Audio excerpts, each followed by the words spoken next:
Pessoal, tá dando para enxergar aí? É a mesma nota, né? Hã? É a mesma nota que eu coloquei os próximos.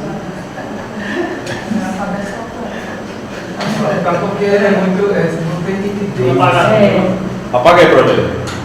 Fica melhor. Tá bom? Eu estou enxergando aqui, tá tranquilo aqui. Então, nós vamos começar sobre a doutrina de Cristo, né? Cristologia, conforme o esperado, o combinado, tá? E mais uma vez eu vou seguir aqui o roteiro de Wayne Grudem, tá? Esse material eu já enviei para vocês há 2 semanas e espero que vocês tenham tido acesso. Estejam estudando, porque vocês farão exercícios, né? O primeiro exercício foi a apresentação daquele trabalho, dei 2 textos, mas eu vou fazer questionários de agora em diante, né? Será na próxima aula. Quem faltou, escute as aulas, tá? Senão vocês não vão conseguir fazer. Bem, então, Grudem diz o seguinte: podemos resumir da seguinte maneira o ensino bíblico acerca da pessoa de Cristo. Jesus Cristo foi plenamente Deus e plenamente homem em uma só pessoa, e assim o será para sempre. Como o Grudem começa sempre fazendo, ele dá uma definição e ele vai trabalhar em cima dessa definição. Em todas as doutrinas ele faz isso, tá? Ele dá sempre fazendo uma definição mais simples e vai destrinchando, né? Então vamos lá. Vou sentar para ir pensando aqui. Em primeiro lugar, precisamos olhar para o nascimento de Cristo, a humanidade de Cristo. Seu nascimento virginal, isso significa não que Maria continuou virgem até o fim da vida, ou que continuou virgem até depois do parto de Jesus, mas que ela engravidou virgem, tá? O nascimento virginal do Messias, o nascimento virginal de Jesus, já é apontado na primeira promessa messiânica, de certa maneira. Hoje nós podemos entender um pouco melhor. Na época, certamente eles não sabiam de todos os detalhes, né? Como a gente vê em teologia sistemática, como nós vimos nas primeiras aulas, a revelação de Deus se dá de maneira progressiva, né? A cada etapa da história da salvação, Deus foi revelando um pouco mais sobre o Messias, né? Então, quem lembra qual a primeira promessa messiânica da Bíblia? Lembra o texto e lembra fazer a citação de qual? É aquele lá da semente, né? Onde é que está? A semente está lá em Gênesis. Sim. Só não sei decorar. A gente diz que a tua semente pisará. 3,15, vamos ler então. Alguém lê, por favor. Pronto, essa aí vem. Gênesis 3,15. Mesmo no escuro leiam, né? Eu falei agora, né? Mesmo no escuro leiam. Dá para ler, dá para ler. Porém, inimizade entre ti e a mulher, entre a tua descendência e o seu descendente. Este te ferirá a cabeça, e tu lhe ferirá o calcanhar. Eu queria ouvir outra tradução. Quem tem uma tradução diferente aí? Qualquer coisa pode acender aí. O que quereis vós? Não, esse não. Não foi 3,15? Gênesis. Ai, desculpa, professor. Quando esse eu estava lendo, não tem nada a ver, meu Deus do céu. Vamos lá, outra tradução. Cadê a Bíblia?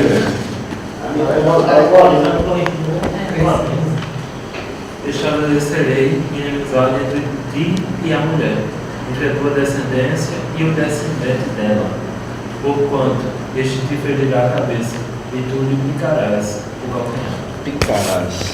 Outra tradução ainda?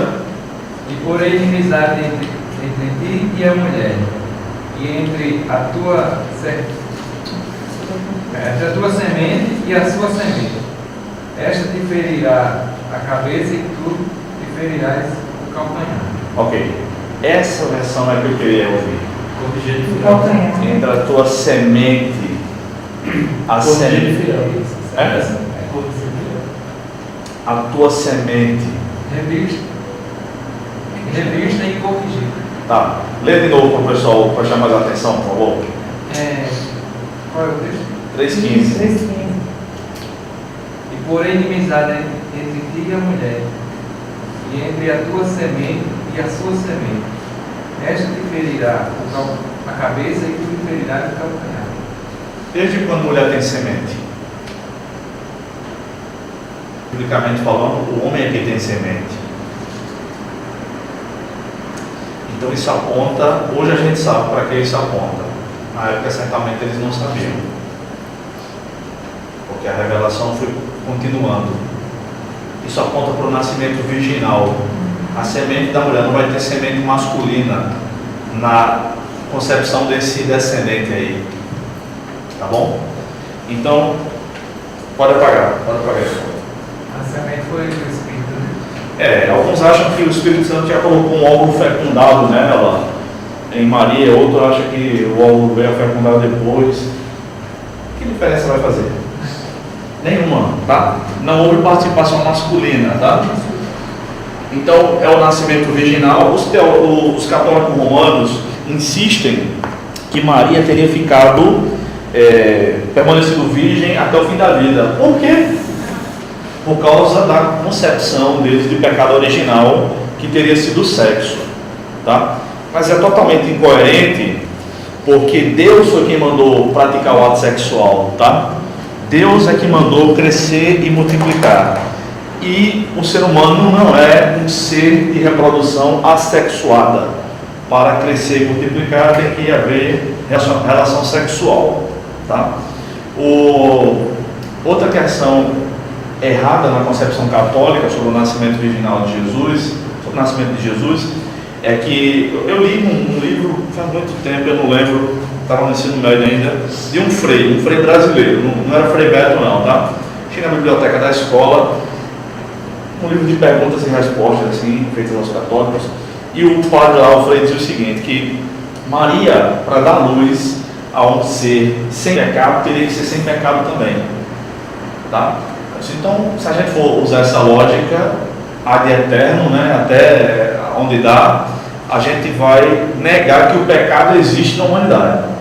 Porque se isso for verdade, Maria, para dar a luz a alguém que não tem pecado, ela também não poderia ter pecado, então a mãe de Maria também não poderia ter pecado. E assim a avó de Maria. E assim a gente vai chegar até Eva e dizer que para Jesus ter nascido sem pecado, na verdade o pecado não existe. Estão entendendo mesmo? Acabou com tudo. Pois é, então é um tiro nos pés, né? Esse argumento Mas esse pretexto nem foi para colocar Maria mesmo científico com Jesus, né? Santificar Maria, para dizer que ela era santa, ela é a mãe de Deus, é pura. Pois é. O processo aí aconteceu, quando ele disse que ele está falando, não lembro muito, acho que foi em Estado da Educação, quando ele disse. E criaram essa divindade da Maria, porque a Igreja Católica tinha tido um retrocesso, assim, né? Um afastamento dos homens, Sim. de uma certa maneira, naquela época, e eles queriam resgatar através das mulheres. Porque até quando eu falei da Ministério da Educação, eu fiquei perplexa, que a gente foi no Museu de São Francisco, e os negros, trouxeram esse negócio tão pequenininho. O mosteiro? O mosteiro de São Francisco. Então, ela explicou que era feito porque os negros não iam ficar onde os brancos ficavam, né? A Igreja Católica chegou a dizer que os negros não tinham alma, né? E criou aquele santo negro para eles. São Benedito, né? São Benedito. Aí ficou um cubicozinho assim, pequenininho. Quando eu fui na igreja evangélica, não fui assim por revolta nem nada não. Foi porque meu filho dizia, a mãe de todo mundo vai para a escola bíblica, essa é a única mãe de inaugurada. Meus amigos tudinho. Aí pronto, agora só faltava esse negócio de... Mas aí quando eu paguei de educação, coisas absurdas que a Igreja Católica fez. A Igreja Católica ainda hoje age com muita sabedoria mercadológica, vamos dizer assim, não proibindo o catolicismo não oficial. Por exemplo, eu conheço o Frei Damião, conheço o Padre Cícero, conheço o Cristo lá de Itaporanga, não conheço de Cajazeiras, né? Mas, e nem o do Canindé, eu tenho vontade de conhecer lá. E a Aparecida do Norte eu tenho vontade de ir também. Não muita, mas tem. Então, por exemplo, lá em do Padre Cícero. Juazeiro do Norte, lá. No Padre Cícero. O comércio da cidade gira em torno do padre, tá? O comércio da cidade gira em torno do padre. Eu fui lá, era um dia de domingo, estava bem tranquilo, não tinha romaria. Mas o padre Cícero oficialmente estava excomungado na época que eu fui, que foi em 2010. Há 1 ou 2 anos ele foi perdoado, porque o padre Cícero chegou a ser prefeito da cidade e ele pegou em armas e tal, e cometeu coisas que eram proibidas pela lei católica, né? E aquela história do código canônico, não sei o que, aquele existe, tá? Aquele código canônico existe. Lembra do Auto da Compadecida? Que eles vão citando para ver se enterra ou não uma cachorra em latim, né? Tem umas 4 ou 5 semanas, meu pastor foi lá em casa, quando ele foi chegar na gata, estava assim, eu peguei ela assim, o senhor sabe abençoar a gata em latim? Mas, voltando aqui para o catolicismo, o padre Cícero não é católico, ele foi excomungado. Então eles coletaram 500 mil assinaturas, enviaram para o Vaticano, esperaram, um processo bem complicado, para pedir o perdão do padre Cícero. Agora o padre Cícero foi perdoado, ele voltou a ser católico. Claro que voltou, dá muito dinheiro para a igreja católica. E agora eles estão coletando assinaturas lá em Juazeiro para pedir a sua canonização. Alguém tem dúvida de que isso vai se realizar? Claro que vai se realizar. Então, o catolicismo, existe o catolicismo romano, existe o catolicismo carismático, os dois são oficiais, existem outros catolicismos, como esse do padre Cícero, Brasil afora, que nas palavras de uma amiga minha, que foi católica há muitos anos, são as galinhas dos ovos de ouro espalhados pelo mundo todo da igreja católica, né? Então eles permitem esse tipo de coisa, enfim. Agora porque Lampião gostava tanto Ele faz isso. Ele gostava de armas? O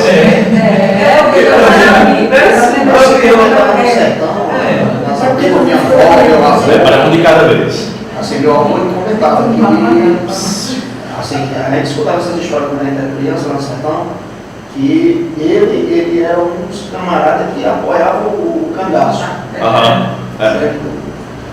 Pois não, querido. Ele era também um dos ícones na época do coronelismo também. Sim, o coronelismo era a patente que o exército brasileiro dava, alguém que era poderoso numa região, dava a patente de coronel porque o cara tinha certa liberdade ali, tinha certa autonomia, né? Enfim. Mas isso é besteira, a arma é bacana, a arma serve muito para defesa, eu gosto muito de armas. Eu gostaria muito que fosse liberado armas no Brasil, o cidadão de bem, porque o Estatuto dos Armamentos só serviu para desarmar o cidadão. Os vagabundos estão cada vez mais armados. E os números mostram, sem paixão alguma, que onde há mais armas na mão do cidadão, a segurança é muito maior, porque o cara pode reagir. O estado do Texas, nos Estados Unidos, é o lugar mais armado do mundo. Nunca ouvi falar de arrastão no Texas. Eu tenho amigos, inclusive, que moram lá. Se meu irmão, a gente anda tranquilo aqui, a hora do dia ou da noite, o Walmart, que é o grande supermercado americano, no Texas, não tem segurança. Você não vê segurança. Mas o Walmart dá 5% de desconto para quem vai fazer compras lá, com uma arma curta, à mostra. O cara coloca uma pistola aqui, tem 5% de desconto no caixa. Se for arma longa, fuzil, metralhadora, 12 por aí vai, 10% de desconto na hora do caixa. Quem é que vai assaltar lá? Então a economia que eles fazem na segurança é fantástica. Aí o pessoal diz, mas se tiver um louco que sai atirando, ninguém é doido de sair atirando, todo mundo está armado. Os caras invadem a escola, mas vocês já ouviram falar de invasão à escola militar? Eles são doidos, mas não são burros, tá? Então eu gosto bastante de arma, mas isso é para outra aula. Ou a gente tomar um cafezinho ali conversando. E pode ficar tranquilo que eu não estou armado, tá? Ó, meu padrinho parecido. Não tô não. Infelizmente, professor, até mesmo hoje passou na televisão de um vigilante, né? Ele foi alvejado, né, baleado, ele entrou num trauma andando e hoje de manhã amanheceu. Resistiu com ele. E geralmente, a gente só vê a televisão, geralmente não mostra casos de reação bem sucedidos. A gente pensa, não existe. A polícia está certa, dizendo, não reage. Não está certa não. Existem inúmeros canais no YouTube com vídeos de telefone celular de pessoas armadas no Brasil reagindo e tendo sido bem sucedido. Por que a imprensa não mostra, a televisão não mostra? Porque eles não querem. Não querem. Uma população desarmada é uma população sujeita ao golpe. Sabe o que acontece? O primeiro desarmamentista da história foi Hitler. Ele desarmou os judeus e a população, ninguém pôde reagir. Na Venezuela, o Hugo Chávez começou desarmando a população. Veja, ele não tem papel higiênico, não tem comida, não tem água. A população vai reagir como? Desarmada. Obama quis fazer isso nos Estados Unidos, desarmar a população. Secou o estoque das lojas. Aqui não, Obama. Aqui a gente tem lei. Mas vamos seguir, senão a história vai longe aí, tá? Bem. Segundo trabalhamento também. Hã? A polícia trabalhava mesmo. O cidadão não pode ter. Tá, policial também? O cidadão não pode ter o direito de defesa tolhido. É um direito inerente, é um direito de vida. É o maior de todos os direitos. Ninguém pode tirar isso do cidadão. Isso é um absurdo. Meus avós, os dois avós, andavam armados. Nunca foram assaltados.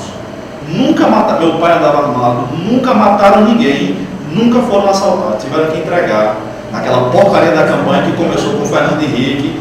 Depois veio o referendo. Não sei se vocês estão atentos. Vocês me provocam. Me permitam fazer esse parênteses. Como eu falei nas primeiras aulas, eu procuro fazer uma interação entre a teologia e a vida, porque teologia é vida. Houve um referendo no Brasil em 2003. É uma consulta popular que não tem efeito definitivo, não é um plebiscito, é um referendo, é uma consulta. Você é favorável ao desarmamento? Até a pergunta era confusa.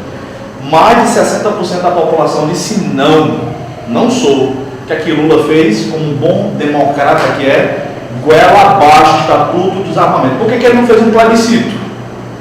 Fez um referendo. A população brasileira disse, a gente não quer entregar as armas. Eles votaram e empurraram goela abaixo o Estatuto do Desarmamento. Tá? Isso começou com o Fernando Henrique Cardoso, né, que é do mesmo viés de Lula, e aí depois Lula, pá, e aí, meu amigo, toma uma explosão. Na mesma época, em 2003, pouco antes do referendo, houve saques no Brasil inteiro, em vários lugares do Brasil. Mas o brasileiro não é um povo saqueador, a não ser quando vira uma carga e tal, mas de invadir loja para saquear. Há 2 anos houve saques aqui em Pernambuco, na Grande Recife. Os jornais mostravam as pessoas indo e voltando para as lojas, vocês lembram disso, né? Devolvendo televisão, a mãe dizia, isso aqui, devolva. O Brasil não é um país saqueador. Quem mandou saquear em 2003 aquela loja no Brasil todo? O próprio Lula. Pra cima de mim? Mas, professor, sabia que a gente ganha briga e ganha inimigos, porque tem uma pessoa que trabalha comigo, ela, minha filha, Lula não vai se candidatar por causa daquele de Moro, né? Mas se ele se candidatar, ele ganha, porque ele foi o melhor presidente. Vou entrar nem no mérito da questão. Não vou ver que não entro não, eu só digo que ela está certa, eu vou ver dizer. Eu digo assim, se eu tivesse, eu não acho que eu não tenho estrutura para andar armada, porque se eu tivesse uma pistola que minha amiga sonha ter, que ela se fosse policial, uma silenciosa, eu tinha dado um tiro no menino que assaltou eu e minha amiga, não tinha pensado nem em minha mãe. Só pelo susto que ele me fez, não foi nem pelo celular que ele levou. Não tenho nenhum problema com isso. A irmã Teresa podia vir para minha aula em paz, eu apertaria a mão. Antes ele do que a senhora. Com certeza. Vagabundo procurou, achou. Cidadão de bem não. Deus não trata o vagabundo como trata o inocente. Vamos voltar para Jesus aqui. Vamos lá. Fraquezas e limitações humanas do Senhor. Isso é porque eu nem disse, eu vou só deixar vocês com uma coisa na cabeça, tá? Jesus mandou comprar armas. Está lá em Lucas 23, tá? Depois dê uma olhadinha lá. Quem tiver 2 capas, vende uma e compra uma espada. Vem, vamos lá. Jesus possuía um corpo humano. O fato que Jesus possuía um corpo humano, exatamente como o nosso é visto em muitas passagens das Escrituras. Logo no começo da história da igreja, no 1º século já, havia heresia do docetismo, né? Docetismo, vem da palavra doqueô, né? Eu vou apagar esse aqui, tá? Que quer dizer parecido ou parecer, aparência e tal. E que eles diziam que Jesus Cristo não veio em carne. Tudo começa com um pressuposto errado. Os docetas, essa palavra mesmo, eles diziam que a matéria é má, toda a matéria é má. Tá? De onde eles tiraram isso? Da filosofia grega. Né? Então, se a matéria é má, o pressuposto é errado, e aí tome desdobramentos errados, né? Se a matéria é má, a carne é má, porque a carne é matéria. Então, se a matéria é má, a carne é má, Jesus é bom, porque Ele é Deus, Ele não pode ter encarnado, Ele não tem um corpo. Então, era parecido, doqueô, com o corpo de uma pessoa humana. Mas que alguém tocasse em Jesus não ia conseguir, porque não tem a carne dele. Mas, gente, se Jesus não tem um corpo, Ele não pode ter morrido na cruz. Quem não morre não ressuscita. E João escreve a primeira carta, 1 João, é justamente para combater esse tipo de heresia. E as primeiras palavras de João ali no capítulo 1 são: o que nós vimos, o que nós ouvimos, o que nossas mãos apalparam a respeito do verbo da vida, Ele é a vida e tal. João diz: que conversa é essa, rapaz? Eu peguei nele. João reclina a cabeça no peito de Jesus, né? E vejam só, aquela cena da ceia do Senhor, a instituição da ceia ali na Páscoa. Na época de Jesus, no primeiro século, as mesas para alimentação não eram como essas mesas nossas, onde a pessoa senta numa cadeira e põe as pernas para debaixo. Eles não comiam sentados, eles se reclinavam à mesa. E esse reclinar era literalmente. O querido não está me pagando para isso não, mas eu vou fazer, tá? Eles comiam assim, ó. Com o braço direito eles ficavam apoiados no corpo e com a mão esquerda eles comiam. A mesa era redonda, tá? A mesa era redonda, baixinha, como se fosse um centro, e as pessoas ficavam reclinadas à mesa com os pés para fora e conversando, tá? Quase que deitados. Dessa forma, os pés para fora faz sentido algumas passagens bíblicas, como uma mulher que chega e derrama perfume nos pés de Jesus. Ela não se mete debaixo da mesa, porque o texto já disse que ela era uma mulher de vida de caráter duvidoso, né? Pior ainda se ela fosse debaixo da mesa, cheio de homem ali. Mas aqui não, ela tem acesso. Jesus continua fazendo sua refeição.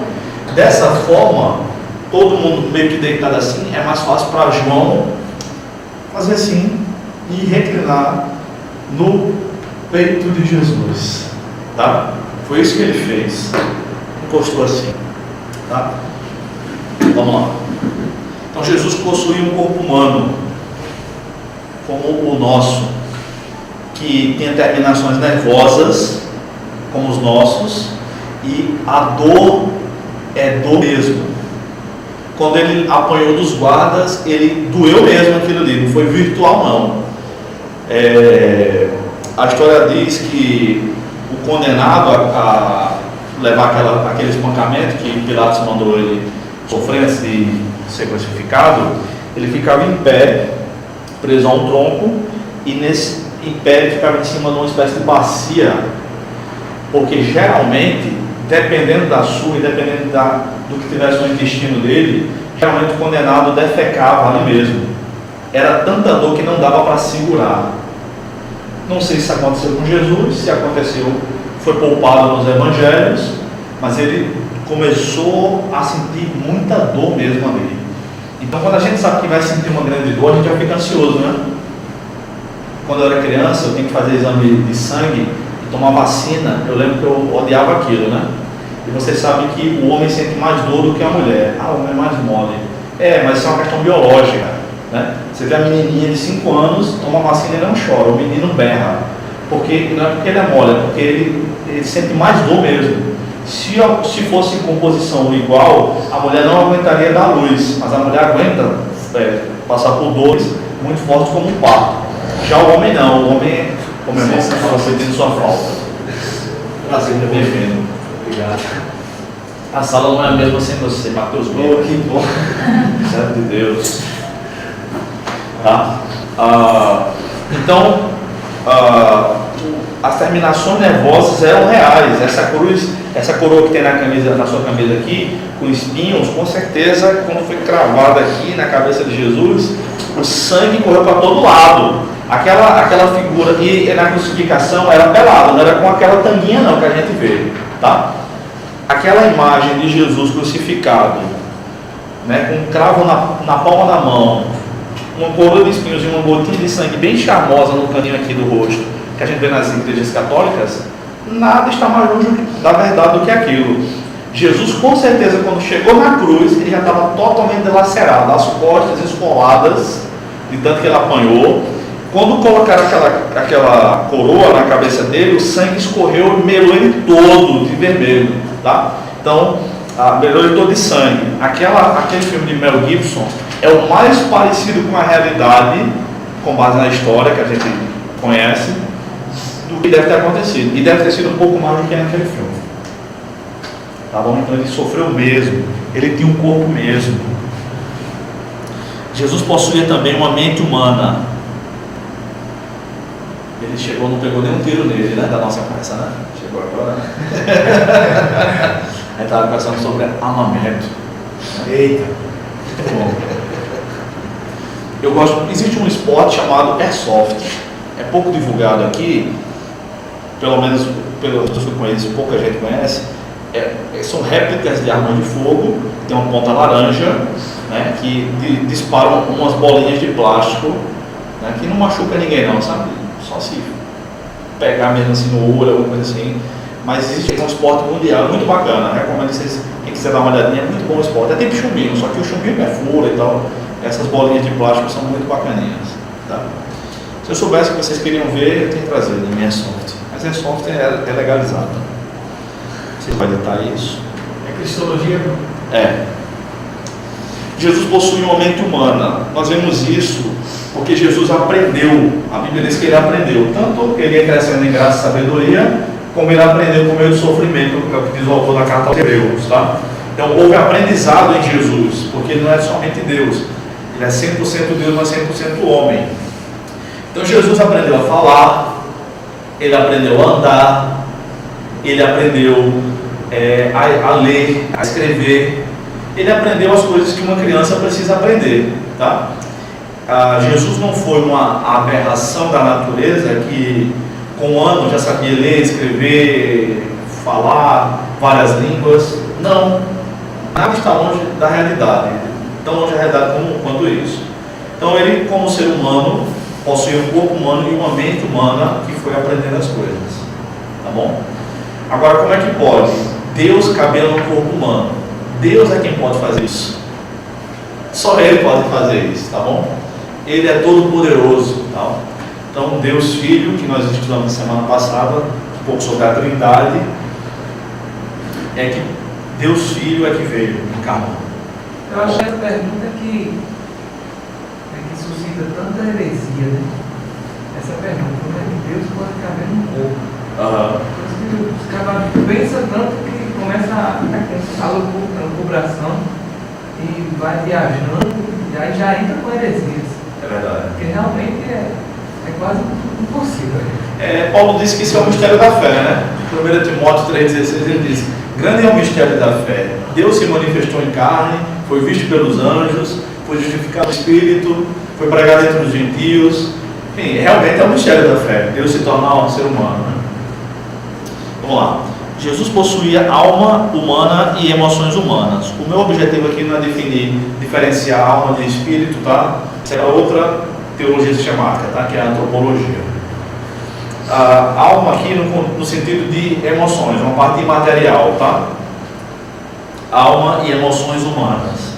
Então ele se alegra, ele se entristece, ele se revolta. Se revoltar não é pecado, senão Jesus teria pecado, tá? Ele derruba as mesas dos cambistas com um chicote na mão. O texto não diz que ele bateu em ninguém, eu acredito que ele não tenha batido em ninguém mesmo, mas ele derruba a mesa dos cambistas, ele grita com as pessoas, ele se irrita durante alguns sermões e prega alguns sermões irado, como o de Mateus 23.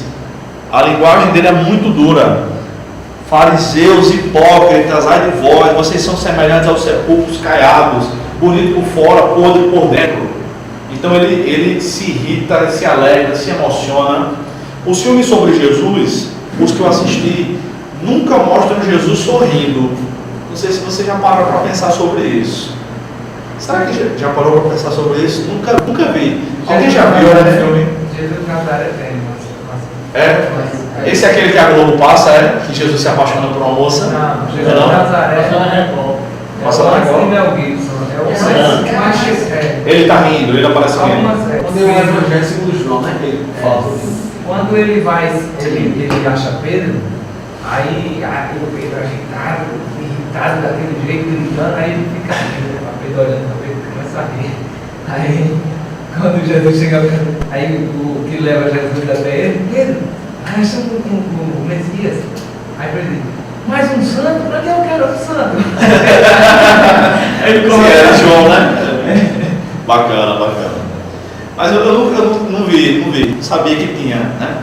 É uma coisa curiosa, né? Mas Jesus se alegrou, Jesus se entristeceu, Jesus chorou. Explorado, né? Pouco explorado essa É verdade. Mas tem alma e emoções humanas. As pessoas próximas de Jesus consideravam-no apenas humano. Muitas vezes também tem isso. Muita gente não acreditou que ele fosse Deus, né? As testemunhas de Jeová estão aí até hoje, né? Insistindo na mentira, insistindo no erro. As pessoas entenderam, em Marcos capítulo 6, Jesus volta a Nazaré, e o texto diz que ele não fez ali milagres porque o povo não creu. É interessante que a Bíblia mostra diversas formas de Jesus operar milagres. Desculpa, de Deus operar milagres de forma geral. Deus Pai e Filho, tá? Muitas vezes Deus opera milagres por sua própria vontade, soberania, ele chega e faz e acabou-se. Outras vezes é como resposta à oração, mesmo uma oração com pouca fé, né? Aquele caso do pai que tem um filho endemoniado, né? Se creres, tal, Jesus disse, acho que é com ele que Jesus disse, se creres verás a glória de Deus.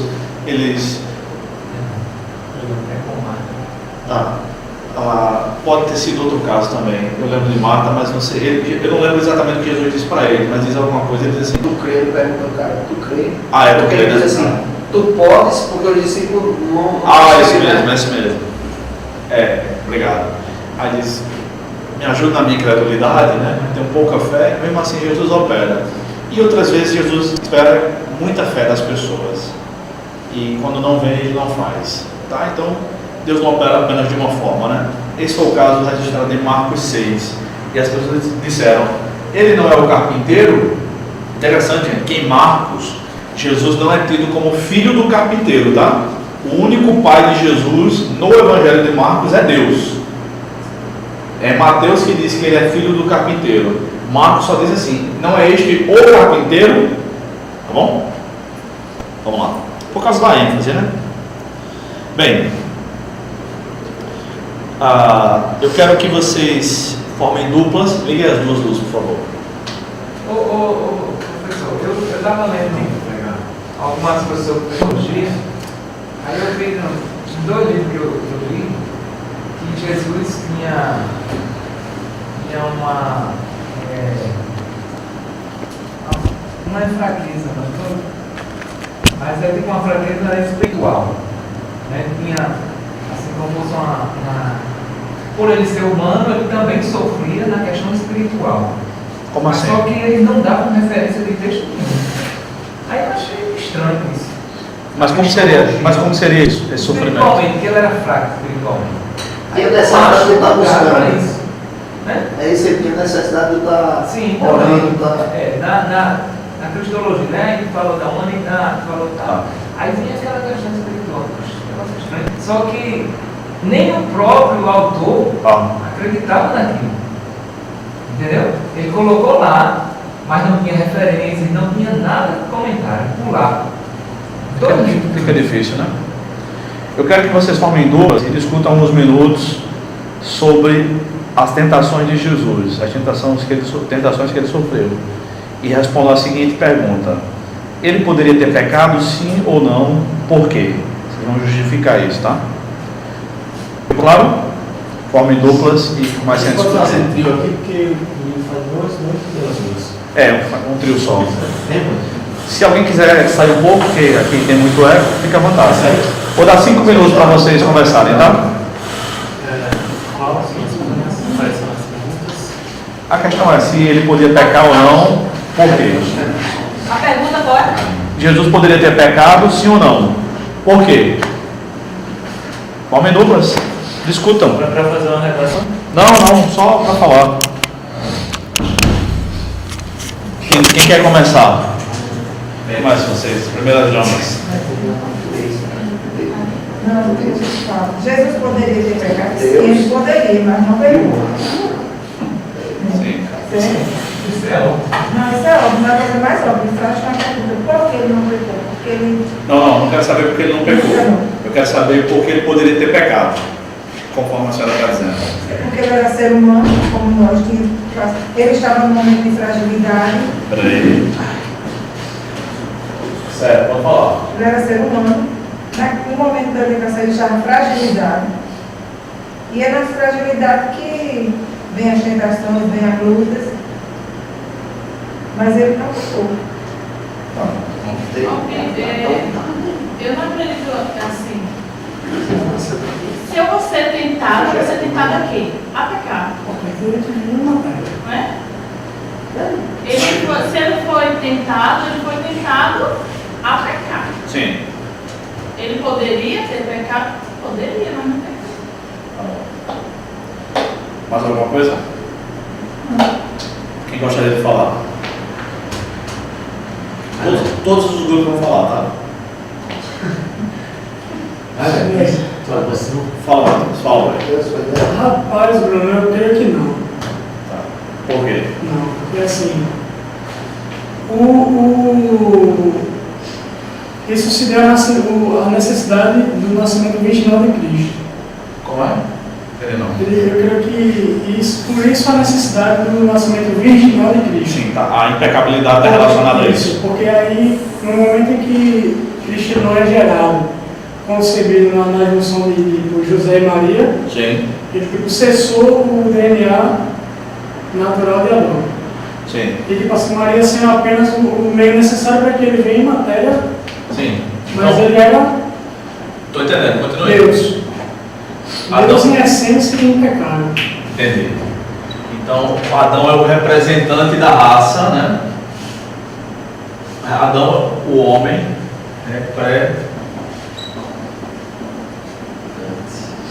representante da raça, e o pecado se passa pelo homem, né? Por isso que quando... Essa ideia é sua? Tá. Por isso que quando Eva pecou, o pecado não estava oficializado no mundo, mas quando Adão pecou, sim.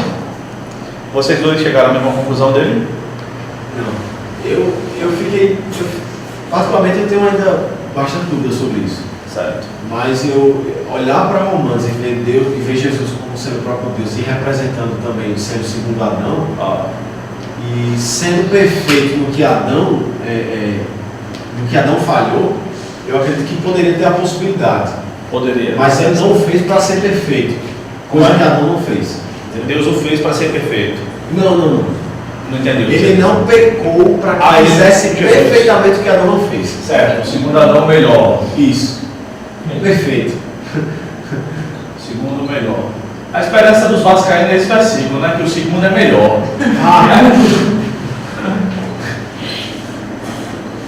Mas ainda não é fechado. O meu funcionamento sempre desse. Essa é a mesma conclusão dele, né? Adaptamento também. Vocês, se quiser falar. Eu acho Fala, difícil, Roberto. mas a gente pensar ele como plenamente homem, plenamente Deus, a gente pode chegar à conclusão de que ele tinha capacidade. A possibilidade de pecar. Exatamente. Ele poderia pecar, mas para cumprir a sua missão, ele não poderia pecar. Que seria ser o sacrifício de apropriação do pecado da humanidade. Então ele não poderia ter mácula. Certo. Então a sua argumentação é que ele poderia por esse lado, porque era homem também, né? Exatamente. Entendi. Essa é a conclusão que vocês chegaram, né? Ok. E vocês? A gente chegou a uma conclusão, não sei se Rosana também concorda comigo, mas a gente estava analisando a tentação, né? A tentação de Cristo. Se Cristo ele não tinha possibilidade de pescar, por que o Espírito Santo levou ele ao deserto para ser tentado? Então a conclusão é que Não, é o pressuposto. Aí é possível. é possível que ele tenha, que ele poderia ter pecado. Entendeu? Pela limitação do corpo. Ele estava no corpo humano, Sim. então ele estava vulnerável ao pecado. Entendi.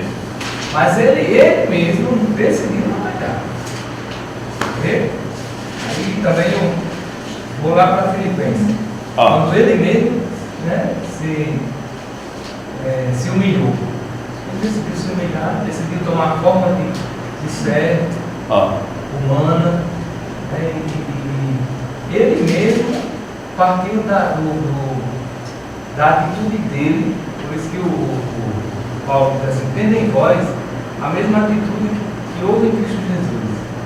Aí, analisando essa atitude, que atitude é essa? Ou seja, Deus não impôs a Jesus que ele tinha que morrer, que ele tinha que ser servo, que ele tinha que se humilhar. Ele mesmo se humilhou, ele mesmo se esvaziou. Então, a partir daí, eu entendo assim, que ele tinha a possibilidade de pecar. Ele estava vulnerável pelo corpo, né? Mas ele decidiu não pecar. Ok.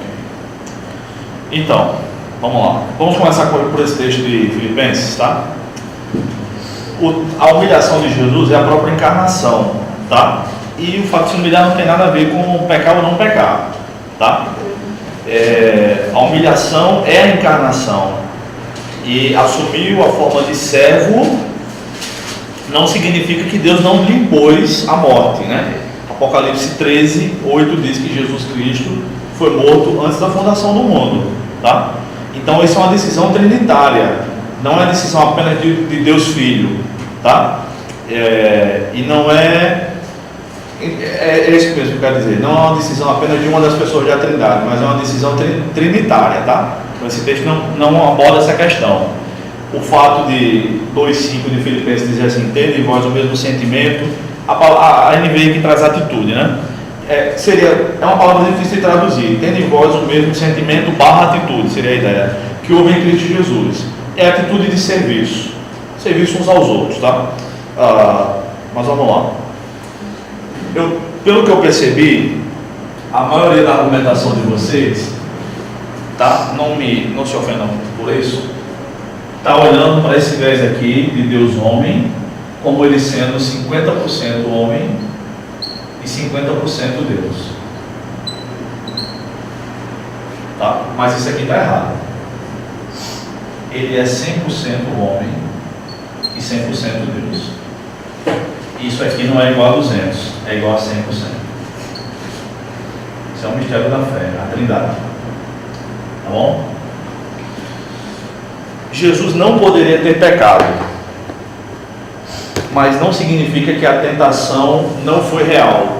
Não, a tentação foi real, não foi virtual. Ele sentiu a tentação não é pecado, tá bom? Nós somos tentados, mas não significa dizer que a gente peque, tá? É tênue a situação? Muito, mas Jesus sabe discernir, ele é 100% Deus. Enquanto 100% Deus, ele não poderia pecar. Ele não é metade Deus, metade homem. Ele é integralmente Deus e homem, um só ser. Se ele peca, ele vai mudar a natureza, e Deus não pode mudar. Deus é imutável. Jesus Cristo é o mesmo ontem, hoje e eternamente. É uma das passagens. Ele é imutável. E há muitas outras referências que apontam para a imutabilidade de Jesus Cristo, tá? Então, essa ideia aqui, esqueci teu nome. Adalberto Beto. Essa ideia que o Beto falou, né, antecede o nosso debate, mas faz todo sentido, tá? Geralmente os teólogos têm argumentado nessa questão aqui mesmo, de pecabilidade de Cristo, ou seja, ele não pecou, né? Por isso que eu disse que antecede o nosso debate, que Jesus não pecou, prego batido de ponta virada. A Bíblia diz isso de ponta a ponta, né? E de diversas maneiras. Então, a semente masculina não participa, porque provavelmente é isso mesmo. Provavelmente não, esqueço, provavelmente é isso mesmo. A representatividade masculina é a representatividade humana diante de Deus. Então, quando Eva peca, o pecado não é institucionalizado. Quando Adão peca, a criação cai em pecado. E toda a raça humana, não cai quando Eva peca. Por isso, o homem como se fosse uma doença, o pecado. O homem, o ser humano masculino, é o transmissor disso. Tal como algumas doenças são passadas apenas pelo pai e outras são apenas pela mãe. Não sei se vocês sabem sobre isso, mas, por exemplo, tem uma doença chamada hemofilia, que é dificuldade para cicatrização. É como se fosse diabetes. Só que é pior do que a diabetes, né? Só a mãe passa a hemofilia. Pode ser um menino hemofílico, pode ser uma menina hemofílica, mas ele nunca herdou do pai. A ciência já investigou e disse, só passa, o pai pode até ter, mas não transmite. Se a mãe não tiver, não vai transmitir para o filho, é impossível transmitir. O pecado é uma dessas doenças que só passa pelo pai, tá? Diante de Deus, a representatividade diante de Deus. Enfim, isso antecede o nosso debate, mas achei curioso o que o Beto falou. Então, o argumento principal pelo qual Jesus nunca poderia ter pecado é a imutabilidade de Deus. E Jesus é Deus, nós vimos isso claramente na aula passada. Tá? Essa é a principal questão. Perguntas, discordâncias. Se ele é plenamente homem e não tem a capacidade de pecar, como ele é pleno em ser homem? Pois é. Isso é difícil, mas ele foi tentado. Tá? Jesus não tinha livre-arbítrio. Ele não tinha a opção de fazer isso ou aquele outro. Ele veio para cumprir o cronograma divino. Tá? Jesus é um ser humano totalmente diferente de qualquer outro. Aliás, ele é o filho unigênito de Deus, o único de espécie. Todos nós somos filhos de Deus de outra espécie. Tá? Somos adotados. Então Jesus é o único que tem isso. E ele não tem opção, ele não tem escolha. A escolha que ele tem aqui na terra é de cumprir o cronograma que a Trindade decidiu para ele. Então a tentação é real, ele sente a tentação do pecado. Hebreus diz que em tudo ele foi tentado. Então Jesus foi tentado sexualmente, foi tentado ao orgulho, foi tentado a falar mal das pessoas, foi tentado a tudo. Mas ele não poderia ter pecado porque é Deus. Essa natureza divina e humana de Jesus é única, ninguém mais tem. A gente não tem um paralelo para dizer Jesus foi assim como fulano foi assim. Não tem. Entendeu? Isso dificulta a nossa compreensão por causa dos paralelos. Mas é isso. Eu só li esse texto que o senhor falou aí em Hebreus 3,15. 3,15? Qual? Porque não temos um sacerdote que não possa compadecer das nossas fraquezas, antes foi ele tentado em todas as coisas, a nossa semelhança vai ser pecado. Isso, ele não pecou, né? Foi tentado. No caso, a possibilidade, o fato de eu não ter pecado é porque ele não era Deus, né? No caso, seria isso. Não entendi, filho. Tipo assim, o senhor falou que Jesus não poderia pecar, sim, porque ele era plenamente Deus. Sim. Adão pecou porque ele não tinha essa natureza. Não, isso era só humano. Lembrando a questão do livre-arbítrio. Isso. Lembrando que o pecado não é algo que faz parte da natureza humana. Originalmente não. Deus criou Adão perfeito, sem pecado. Depois é que faz parte. Por isso que os teólogos dizem o seguinte: Jesus é o mais humano de todos os seres. Tá? A gente diz, é humano, né? Eu entendo o contexto, né? E realmente, quando a gente fala isso, mas Jesus é o mais humano de todos os seres. Aquele único, o que amou plenamente, o que se compadeceu plenamente, o que foi empático plenamente, o que chorou com os que choram, entenda esse plenamente aí, tá? O que se alegrou com os que se alegram. Ninguém fez isso tão bem feito quanto Jesus, tá bom? Ô professor, Diga, um aspecto que alguns teólogos dizem que depois de Jesus, segundo Jesus, seria Paulo. E quando Paulo ele escreve, ele diz assim: sede imitadores de Cristo, assim como eu sou. Se Cristo era 100% Deus, ele era 100% de Deus, 100% homem. Quando ele afirma assim, sede imitadores de Cristo, assim como eu sou, ele está também se colocando como 100%? Não, de maneira alguma, né? Paulo escreve em Romanos 7, ele diz ali que ele como é a natureza humana, inclusive dele. Paulo é imitador de Cristo, procura ser obediente, como todo cristão deve procurar, mas não tem nada a ver com a divindade, não. Paulo diz: eu conheço o pecado, eu sou pecador, o bem que eu quero fazer eu não consigo, eu só faço o que não presta. Romanos 7, tá? Ele diz isso. Não tem nada a ver com a comparação com a divindade. A imitação de Deus, que todo filho de Deus deve procurar, Paulo diz isso, ele também escreve em Efésios 5, versos 1 e 2, sede depois imitadores de Deus como filhos amados, o qual se entregou a si mesmo e sacrificou, enfim, imitando os atributos de Deus. Deus é misericordioso, nós devemos ser. Deus é justo, nós devemos ser. Deus é amoroso, devemos ser. Deus é irado, nós devemos ser. Com que não presta, né? Jesus nos disse que odeia a doutrina dos nicolaítas, nós devemos odiar a heresia também. Então, imitar Deus é imitar os atributos de Deus. Mas ser Deus é outra coisa. Querer ser Deus está tão longe do que Paulo quis dizer, que é o que Satanás disse. Olha, Deus não quer que vocês comam, porque Ele sabe que no dia que vocês comerem, vocês vão ser um deusinho que nem Ele, distorcendo o propósito divino, né? Então, esse negócio de querer ser como Deus é uma coisa. E essa coisa de alguns teólogos, alguns pregadores disso, eu vi no culto dizer que comparar Jesus com Paulo. Depende da perspectiva, né? Se for por exemplo, os dois foram excelentes missionários, até cabe, né? Mas não em muitos aspectos, né, gente? Agora sim, eu já ouvi algumas pessoas dizendo o seguinte: eu convivi com o irmão fulano, nessa área que a gente trabalha da igreja e tal, a gente tem esse privilégio de conviver com pessoas do mundo todo, né? Eu fico muito feliz com isso, até emocionado. Por exemplo, tem alunos meus que estão em Benin, na África. Benin é um paísinho desse tamanho, eu não sabia nem que existia antes disso. Gente que está no mundo todo. E aí tem gente que diz assim: rapaz, eu conheci um cara que ele é a pessoa mais parecida com Jesus que eu já vi. É uma pessoa cheia de Deus. Num livreto de oração, segura a tua pergunta aí, eu sei que você quer falar, não? Não, depois só comenta. Tá. Num livreto de chat sobre oração, um livretinho, você lê meia horinha, muito bacana.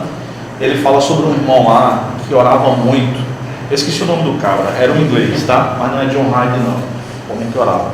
Ele diz o seguinte: que tinha outro servo de Deus, outro missionário, que tinha um amigo em comum. Eles tinham um amigo em comum. Esse que orava muito e esse que queria conhecer esse que orava muito. Eles tinham um amigo em comum. Aí eles colocaram, esse amigo colocou os dois para orar juntos. Aí ele ficou esperando. Esse aqui ficou esperando, eles falaram alguma coisa. Estavam num quarto. Ficou esperando. 2, 3, 4. Silêncio total. Os dois de olhos fechados. Eles esperando, né? 5 minutos. 5 minutos de silêncio é muito tempo. Lá pelas tantas, esse aqui disse assim: oh Deus. E o quarto se encheu da presença de Deus. Então, realmente, algumas pessoas são muito mais abençoadas em mãos de Deus do que outras. E, consequentemente, mais parecidas com Jesus. Claro que são. A palavra melhor para isso não é ungido. Ah, que homem ungido, esse aqui é mais ungido. Não. Todos os filhos de Deus são igualmente ungidos. Ser ungido é ter o óleo sobre a cabeça. É a cerimônia. A unção descreve a cerimônia de uma entronização de um rei. Derramava-se óleo na cabeça do rei e ele era ungido. Todo filho de Deus foi declarado rei. Lembra de 1 Pedro 2,9. Então nós temos óleo sobre a nossa cabeça. Agora alguns realmente são mais abençoados. Ora, se Hernandes Dias Lopes pregar e você me veio pregar, pelo amor de Deus, entendeu? Muito mais abençoado. Enfim, diga-me. Tem alguns episódios assim que fica um pouco duvidoso, né? Com relação a essa questão da impecabilidade. Porque aí a gente fica querendo encontrar o porquê da tentação, que o Espírito Santo está sendo tentado, né? Se ele já sabia que Jesus não ia pecar, né? Se Jesus é um pecado, então por que aquilo tudo? Aí, com relação à limite de corpo, eu vejo também dentro do episódio que o Espírito diz a José para tirar ele de uma região que manda ele levar para o Egito, porque o rei queria matar as crianças. Sim. Provavelmente, né, poderia acontecer de Jesus estar no meio daquelas crianças ali, sei lá, talvez até morrer. Por que o Espírito Santo mandou José tirar Jesus, levar Jesus para salvar o menino? Sim. Aí já vejo uma limitação também aí. Em outro episódio. Uma limitação de quem? De Jesus, do povo. Tá. O povo. Mas ele era um bebê. Sim, então. Mas era Deus. Sim. Era Deus. Mas Deus não tem plano B. Esse foi o plano A de Deus. Esse foi o plano A. De levar ele para cá, levar ele para lá. Havia uma profecia sobre isso. Tá? E tem outros episódios que também não tem explicação. O fato de Jesus ter se batizado. Por que ele se batizou? Ele precisava daquilo? Entendeu? Então, nem tudo vai Então ter... isso aí seria para que se cumprisse as escrituras. O fato de... Sim, esse episódio que eu estou citando. Com certeza. Outro que ele estava pregando, aí o pessoal pegou pedra para tirar nele, com Sim. certeza, né?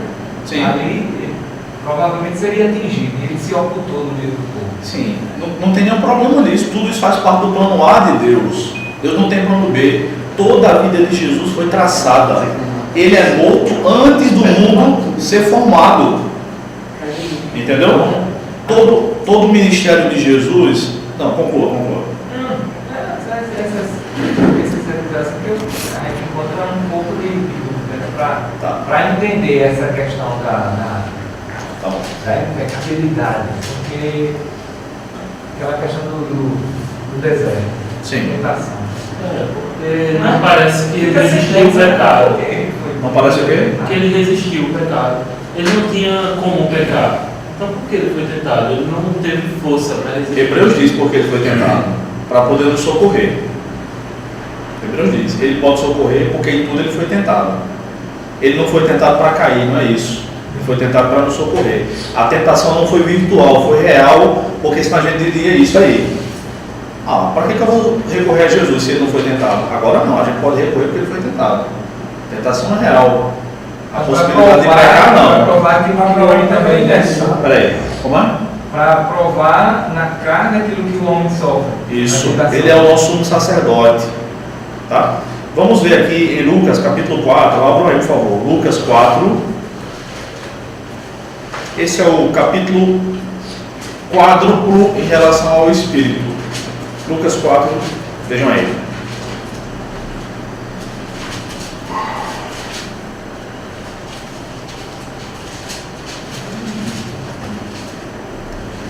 O primeiro versículo diz assim: na plenitude do Espírito, Jesus voltou do Jordão.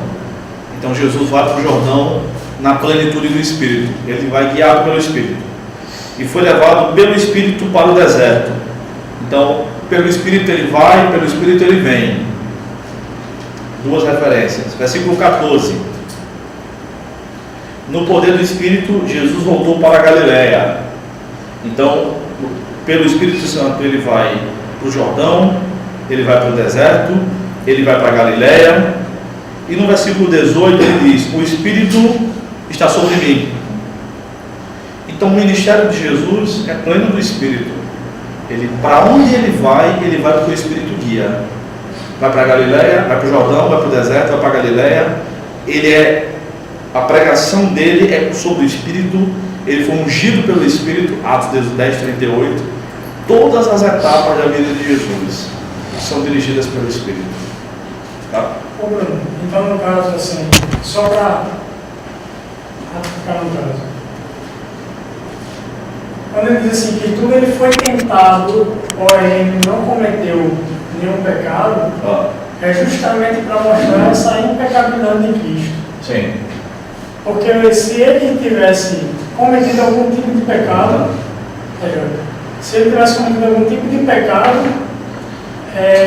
quebraria a divindade de Cristo. Mas isso é impossível, né? Vejam só, outra questão. Jesus é o segundo Adão, como Mateus muito bem lembrou, e a história de Adão e a história de Jesus são contrastadas.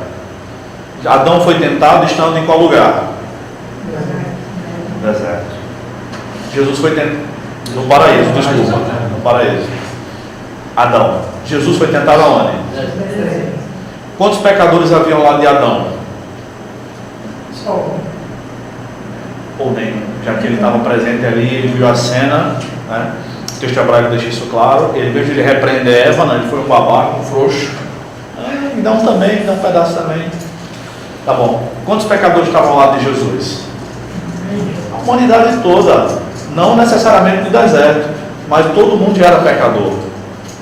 Tá? A tentação de Adão foi comer uma fruta, entre tantas outras.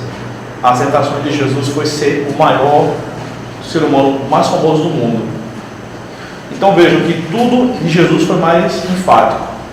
Adão estava num lugar perfeito, era perfeito, estava no paraíso. Jesus estava no deserto, rodeado de pecadores, tá? Em jejum, 40 dias jejuando.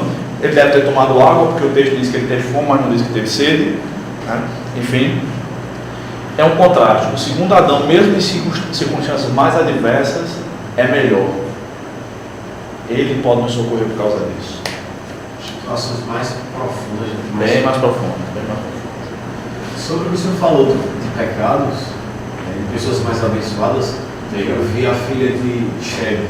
Na verdade, uma pessoa citando a filha de Shelby. Que certa vez ela disse assim: eu só sei que meu pai peca, que ele é um pecador, porque a Bíblia diz que ele é. Mas na minha conversa com ele eu não consegui enxergar isso. Já pensou isso? Minha filha nunca vai dizer isso de mim, tenho certeza. Vocês ouviram a profundidade aí das palavras? Eu só sei que A filha do cabra desse, o cara já velho, eu só sei que papai é pecador porque a Bíblia diz. Realmente, cara, geralmente a gente ouve assim, a família diz assim: meu pai é um homem como qualquer outro, ele é um ministro do Evangelho, mas ele peca com você. É verdade. E ela, o que ela disse foi diferente, né? É verdade. Olha, eu tive o privilégio de conviver com o Shelly em alguns episódios, quando nós conversamos. Eu trabalhava no Velho, né? Eu estava organizando congresso na denominação. A gente sempre conversei com ele, né? A gente não, porque ele não é, ele sabe que eu existo, né? Ele sempre procurava conversar com ele, viajei com ele. E trabalhei com o pessoal na época da Vida Nova, da editora Vida Nova, que conviveu mais tempo com ele, né? E realmente eles disseram: nunca vi ele reclamar. Teve um episódio que teve um congresso de teologia na Alemanha e tinha bolsas para brasileiros, né? E os leitos dos hotéis da cidade onde o congresso se realizou estavam cheios, então eles hospedaram também pessoas na cidadezinha do lado que ia de trem, né? De metrô todo dia, e Shelly ficou nessa cidade do lado, e ele ia de manhã, de tarde e de noite. Às vezes ele, sei lá, ia de tarde, ficava de noite, às vezes ele de manhã ficava de tarde, né? E tinha um cara da editora Vida Nova que viu ele lá na Alemanha, um boy lá da Vida Nova, e disse assim: todo mundo fala que Shelly não reclama, eu quero ver agora, vou pegar ele. Já pelo terceiro, quarto dia de congresso, ele chegou, se apresentou: doutor Shelly, sou lá na Vida Nova e tal. Difícil, né? Ele já bem velho, né? Difícil, né, doutor Shelly? A gente ficar indo e vindo toda vez e tal. Nisso, às tardes, os brasileiros não iam para as palestras, iam conhecer a Alemanha, né? Iam passear, só ia de manhã ou de noite. E ele disse assim: irmão, graças a Deus que a gente não precisa ir a pé. Então, realmente, quem conviveu com ele disse que matou o cara, realmente. Nunca vi ele reclamar. E, para mim, eu não acredito que existe apóstolo hoje em dia. Para mim, apóstolo bom é apóstolo morto. São os que morreram no primeiro século. Mas Shelly, eu considero ele um nível quase apostólico, assim. O privilégio de ouvi-lo pregar, e foi o melhor pregador que eu já vi até hoje. Realmente, as aplicações que ele fazia, eu nunca vi, não. E vida, né? Enquanto falava, transportava a vida, né? Pois é. Bem, gente, vamos seguir. Ai! Um choque agora. Bem, tem algumas questões aqui que Gruden levanta. Primeiro, as escrituras afirmam claramente que Cristo jamais pecou, nós já discutimos isso, né? Segundo, elas também afirmam que Jesus foi tentado em todas as coisas, as tentações, e que as tentações foram reais, né? Está aí Hebreus 4,15. E que também Deus não pode ser tentado pelo mal, que não foi lembrada, né, na nossa discussão. Deus não pode ser tentado pelo mal. Então são mais algumas questões para nos fazer refletir sobre isso, tá bom? Vamos seguir. Como na semana passada, eu vou seguir direto, já são quase 9 horas, tá? Vou seguir direto então. Então a quinta questão sobre a cristologia é: por que era necessário que Jesus fosse plenamente humano? Tem a questão do docetismo, que eu já mencionei, mas o Gruden levanta outras questões aqui. Para possibilitar uma obediência representativa, tá? Ou seja, Jesus obedeceu plenamente a Deus. Nós devemos obedecer a Deus. Agora a gente vai conseguir obedecer plenamente a Deus?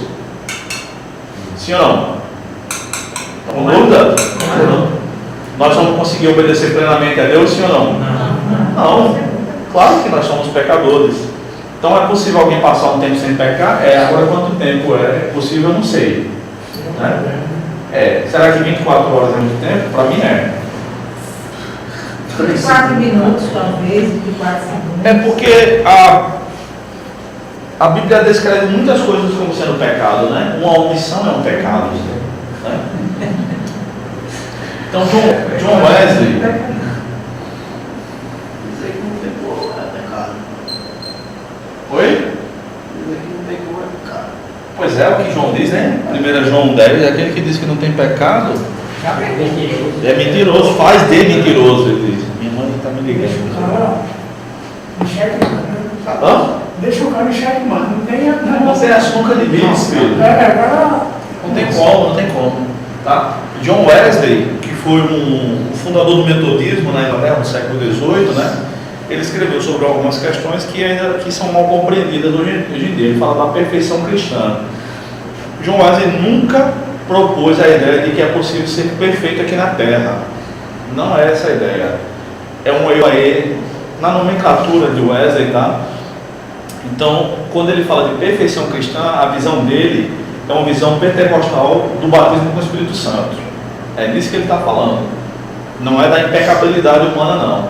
Ele está falando que ele chama, o que os pentecostais hoje chamam de batismo com o Espírito Santo, segundo a bênção, outra experiência e tal, é o que ele chama de perfeição cristã nos escritos dele, tá bom? Mas ele não dá a ênfase na evidência de línguas, como os pentecostais falam, tá bom? Os pentecostais clássicos, né? Não é isso.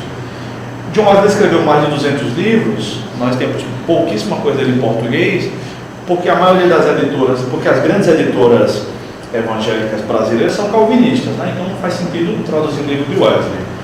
Mas eu acredito que com o passar dos anos aí surgiu uma editora arminiana que está trabalhando muito, publicando muito, que é a editora Reflexão. Acho que eles vão acabar traduzindo, né?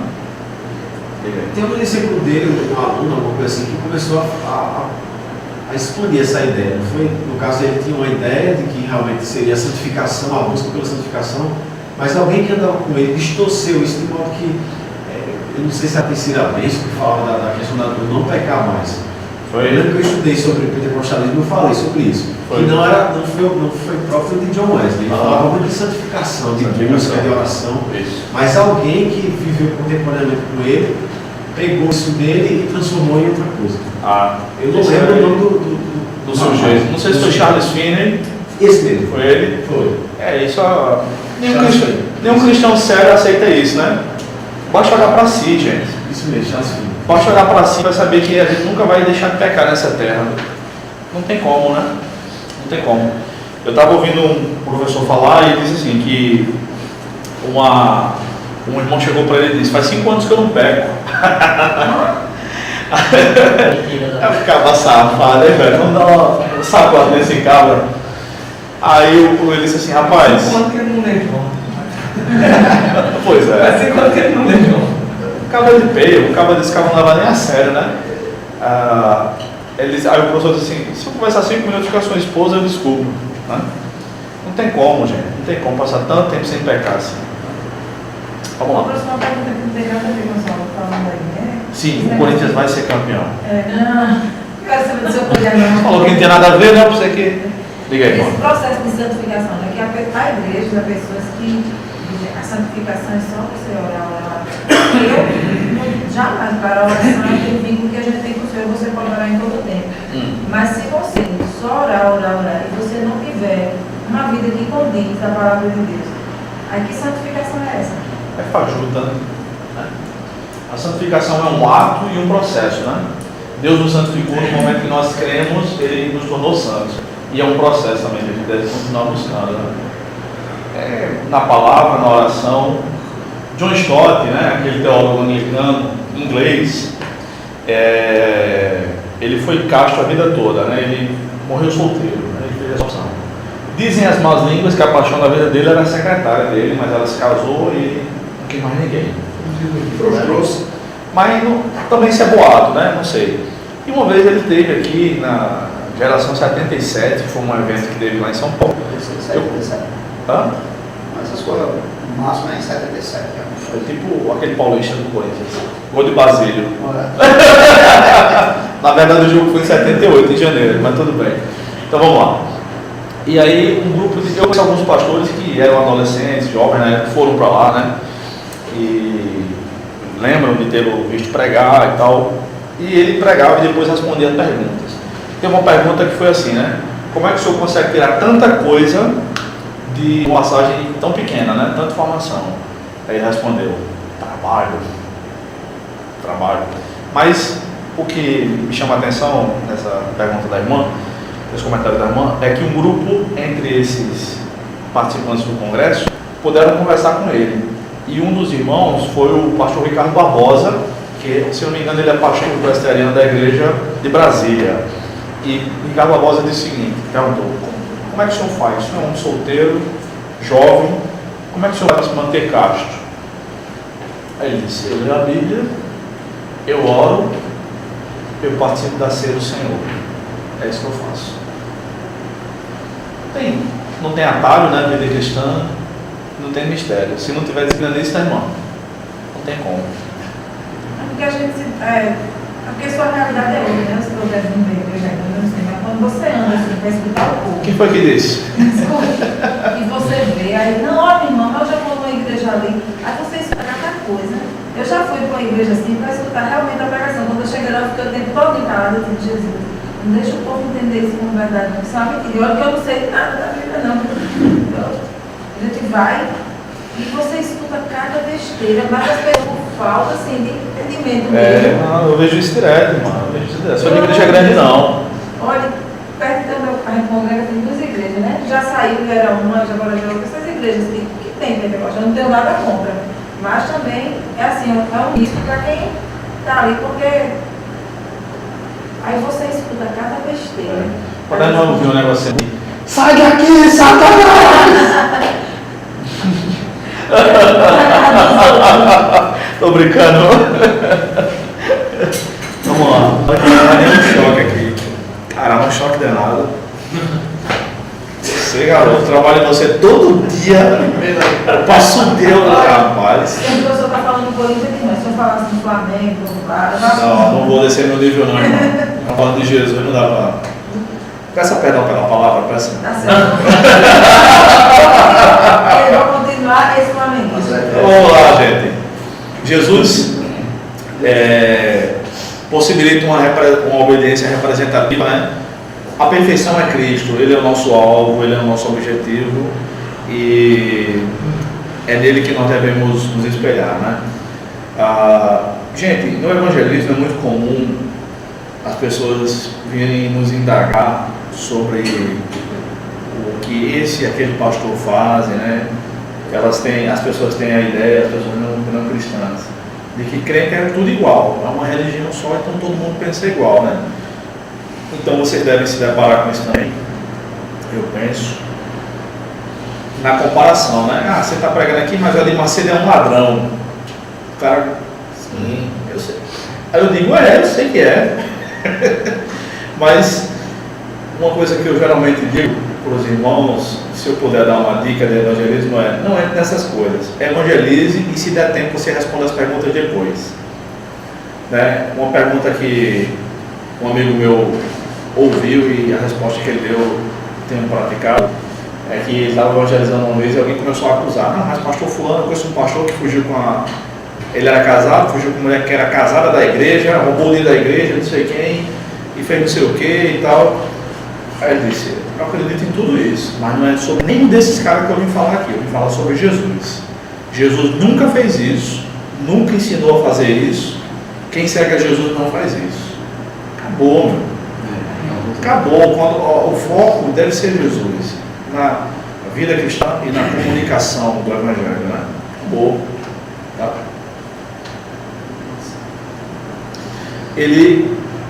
A pergunta aqui é: por que era necessário que ele fosse plenamente humano? Exato.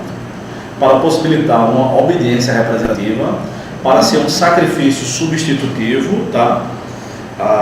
Jesus tem que ser perfeito, como os animais irracionais eram animais aparentemente perfeitos no sacrifício do Antigo Testamento.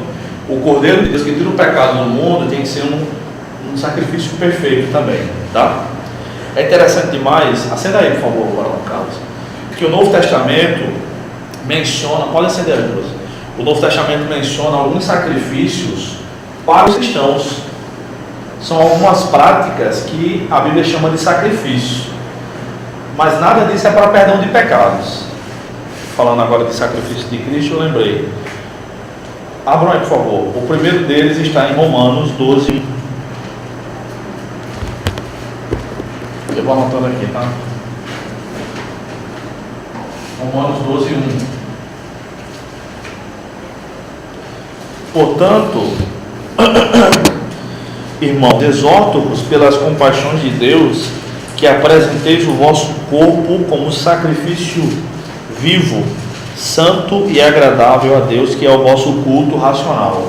Um culto a Deus é um sacrifício vivo. No Antigo Testamento, o sacrifício era de um animal irracional, agora é de um animal racional. Nós. Era de um animal morto, agora é de um ser vivo. Nós. Era escolhido por alguém um animal, escolhido pelos sacerdotes, agora é voluntário. Nós devemos oferecer esse sacrifício a Deus, que é o nosso culto racional. Culto racional não é o antônimo de culto emocional, tá bom?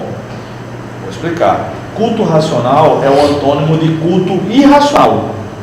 Algumas pessoas falam que num culto a gente não pode chorar, não pode rir, não pode se alegrar, não pode se entristecer. Jesus chorou, Jesus riu. Mostra mesmo aquele filme que ele falou para você ver que Jesus riu. Nós estamos na presença de Deus, a gente não pode se emocionar. Vai ver só na esquina. Tá de brincadeira, né? Culto racional é aquele que a gente vai e sabe. Carlos leu um salmo, Jailson fez uma oração, eu entendi a oração dele. Se ele faz uma oração em línguas, eu não digo amém. A Bíblia diz para não dizer amém. Eu não entendi, se que alguém interprete. E aí, Beto canta um louvor, Jonas dá um testemunho, Elaine faz um pedido de oração. Quando acabou, eu sei o que aconteceu. Enquanto isso, eu posso me alegrar, posso bater palmas. Batam palmas todos os povos, diz o Salmo dos Salmos, né? Enfim, então o sacrifício é um culto racional, que não é o antônimo de culto emocional, é o antônimo de culto irracional, tá bom?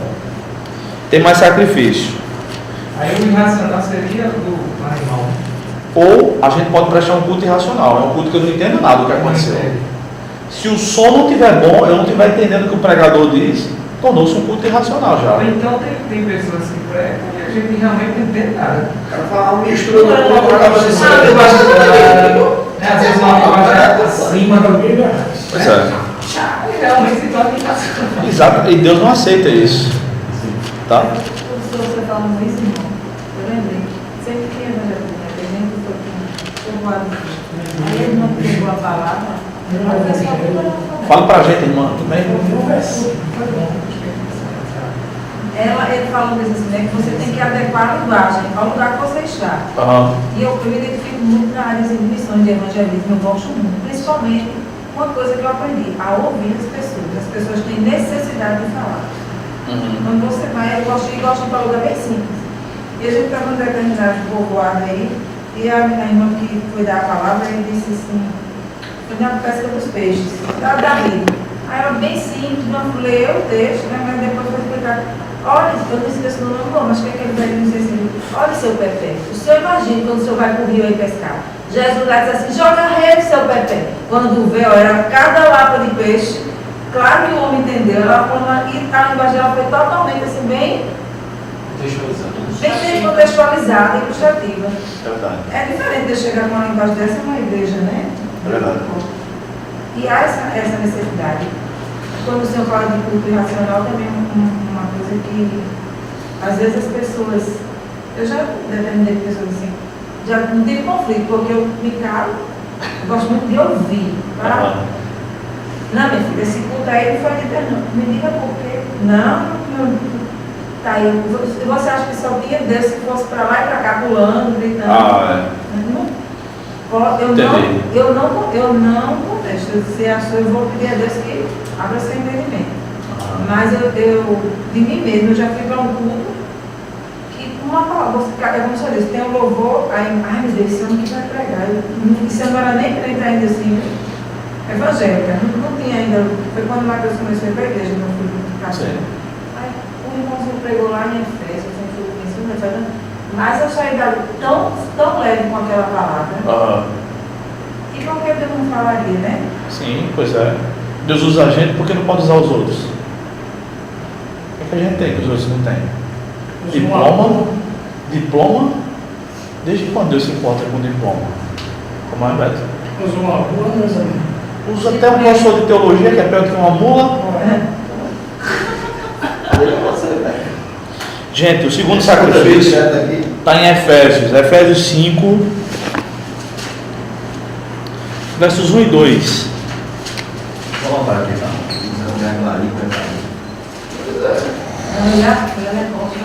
Diz assim: portanto, sede imitadores de Deus como filhos amados, e andai em amor como Cristo, que também nos amou e se entregou por nós a Deus como oferta e sacrifício com aroma suave. O sacrifício aqui que o cristão deve fazer é imitar Deus e se entregar. Se entregar para o outro é um sacrifício para Deus aqui, tá? O terceiro está em Filipenses 3,18. Filipenses 3,18. Paulo diz o seguinte: mas tenho tudo até em excesso, tenho amplos suprimentos, depois que recebi de Epafrodito o que enviastes, como aroma suave e como sacrifício aceitável e agradável a Deus. Desculpa, 4,18. Isso para ver se vocês estavam atentos. Engana que eu gosto, né? Você é parte de professor, viu? Exatamente. Todo professor conta essa mentira. Tá? 4,18.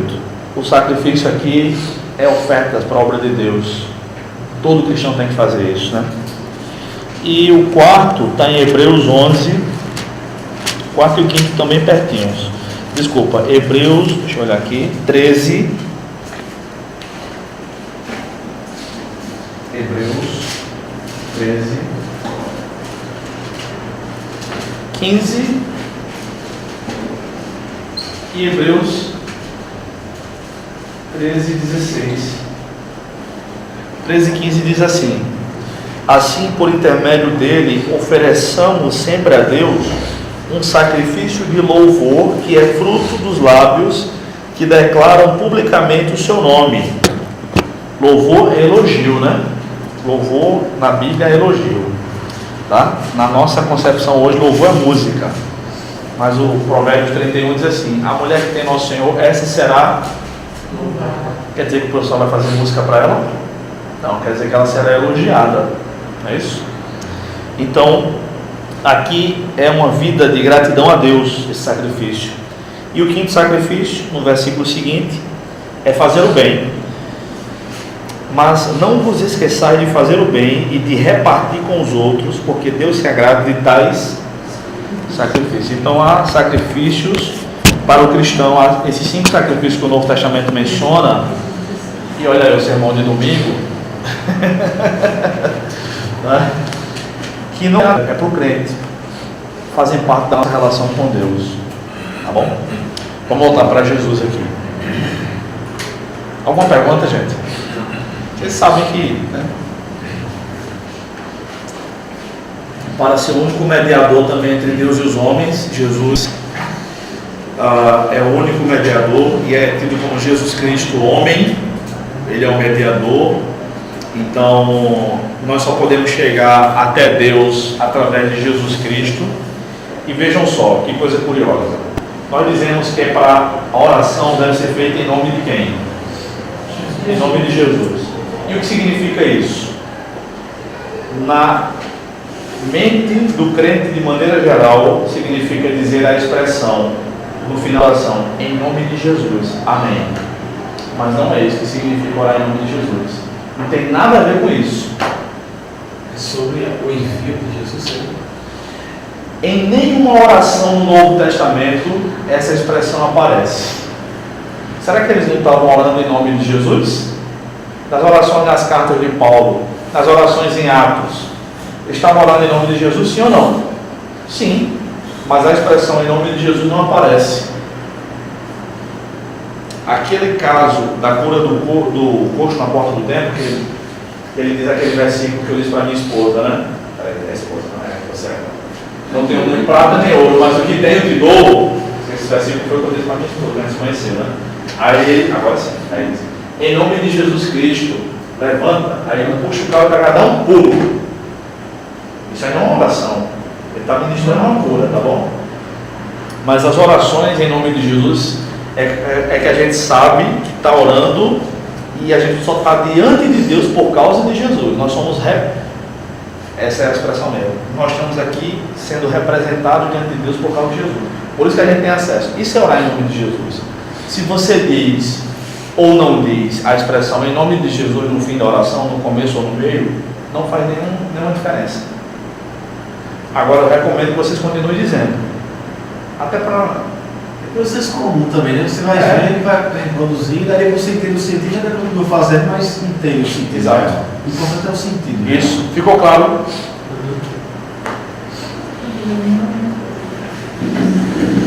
É pecado dizer em nome de Jesus na oração? Não é isso que eu estou dizendo, né? Eu estou dizendo que não é isso orar em nome de Jesus, né? Dizendo sentido, né? Isso. E o nome de Jesus não é uma palavra mágica. Não é palavra mágica, exatamente. Né? Não é palavra mágica. Parece que você fez a oração todinha, de todo o coração, pensando em Deus, falando com Deus. Se você não disser essas palavras no final, acabou. Não é isso, né? É porque tem um bocado de Jesus por aí. Josué, Jesus, tem gente. Exato. Muito bem, olha, foi no hebraico agora, né? Para cumprir o propósito original do homem de dominar a criação. O Gruden tem muito essa questão do domínio nos seus livros, o domínio da criação. Deus deu um mandato, o que a teologia chama de mandato cultural, né? O mandato cultural é sujeitar a terra e dominar a terra. A terra significa a criação. Então tudo que nós estamos vendo aqui, tudo que os seus olhos estão vendo, com exceção dos nossos próprios corpos, é fruto da sujeição da terra. Tudo vocês estão vendo. Vidro, que vem da areia, há uma separação, né? No YouTube ensina como é que faz vidro, não é fácil, tem muitas máquinas. A tinta também vem de produtos que são de alguma forma criados da terra. A lâmpada também, o datashow, o plástico. Não, mas é assim. Madeira, não é madeira. A madeira, onde é que tem madeira aqui? Aqui? Sim, sim, tudo bem. O plástico. Não, é uso. Não é ninguém. Palmeirense, rapaz. A gente é muito amigo, tá? Por isso que eu estou falando isso também. Tudo que vocês estão vendo aqui é fruto da sujeição da terra, o domínio da terra. O homem está dominando a terra, tá? E esse é o propósito divino. A gente precisa fazer separação entre o que as pessoas falam no mundo de maneira geral e o que a Bíblia, a palavra de Deus ensina. Eu vou dar 2 exemplos. Essa questão da sujeição da terra, né, as pessoas, existe uma teoria que é a teoria do aquecimento global. Essa teoria diz o seguinte, que o homem tem provocado o aquecimento do planeta Terra em alguns graus, e para que isso não aconteça, o homem tem que parar de produzir fumaça, emissão de CO2, gás carbônico, tá? Ok. Essa é a visão que é passada como verdade universal. Há um grupo muito sério de estudiosos que diz que isso tudo é balela, tá? Existe um doutor em meteorologia, é o primeiro doutor em meteorologia do Brasil. Ele não é o único, tá? Mas é o primeiro.